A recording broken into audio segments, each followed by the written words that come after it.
बिस्मिल्लाहिर्रहमानिर्रहीम। अस्सलाम वालेकुम व्यूअर, मैं हूं शहबाज और आप देख रहे हैं JS मेडिसन। JS मेडिसन में आपको वेलकम करते हैं। आज का जो हमारा टॉपिक है वो कीमोथेरेपी की वजह से जो है उसके साइड इफ़ेक्ट क्या हो सकते हैं, यानी कि अगर हम कीमोथेरेपी करवाएं तो हमें जो है क्या रोनमा हो सकता है। जैसे कि अगर ब्रेस्ट आपको कैंसर है, ब्रेस्ट कैंसर में जब आप कीमोथेरेपी करवाते हैं तो कीमोथेरेपी करवाने के बाद जो साइड इफ़ेक्ट होते हैं वो क्या हो सकते हैं, इस पर जो आज हम डिटेल में बात करेंगे। जी हाँ व्यूवर, इसकी जो है आज हम आपको डिटेल में बात बताएंगे। ये छोटी सी वीडियो बनाने का सिर्फ यही मकसद है कि आपको जो है इंफॉर्मेशन दी जाए।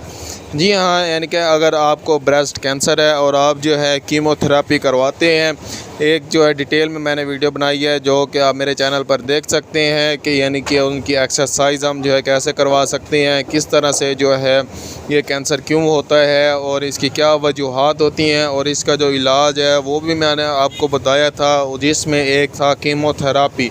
कीमोथेरेपी जो है अगर आप ये करवाते हैं तो आपको जो है इसके साइड इफ़ेक्ट क्या हैं उस पर जो आज हम बात करेंगे। जी हाँ, ये जो कीमोथेरेपी के साइड इफ़ेक्ट जो हैं, यानी कि जब आप कीमोथेरेपी करवाते हैं तो आपको जो है मतली आ सकती है, यानी कि उल्टी आ सकती है। कीमोथेरेपी करवाने के बाद ये याद रखेंगे, जब आप कीमोथेरेपी करवाते हैं तो उसके बाद जो आपको उल्टी या मतली आ सकती है।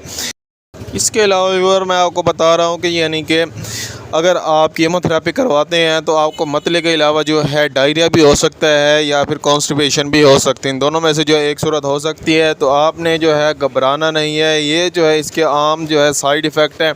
जी हाँ व्यूअर, ऐसी और मज़ीद इन्फॉर्मेटिव वीडियो देखने के लिए हमारे चैनल को सब्सक्राइब करें और साथ में जो है बेल आइकन को प्रेस लाजमी करें ताकि हमारी हर नई आने वाली वीडियो जो है सबसे पहले आप तक पहुँच सके।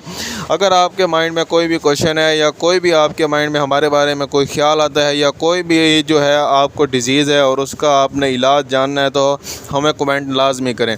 इसके अलावा व्यूअर मैं आपको बताऊं, अगर आप कीमोथेरेपी करवाते हैं तो इन दो डिज़ीज़ के बाद जो है आपके सर में भी दर्द हो सकता है और आपको जो है सुस्तीपन हो सकती है या फिर आपका जो है ब्लड सेल जो है वो कम हो सकते हैं, यानी कि आपके जो खून की कमी है वो हो सकती है। खून के जो सेल हैं, रेड ब्लड सेल, उनकी जो है कमी हो सकती है। तो आपने घबराना नहीं है, अपने खुराक को जो है आप बेस्ट रखें तो इंशाल्लाह आप जो है रिकवर हो जाएंगे। जी हाँ व्यूअर, आज का जो हमारा टॉपिक है वो कंप्लीट हुआ। मिलते हैं अगले वीडियो में। अल्लाह हाफिज़।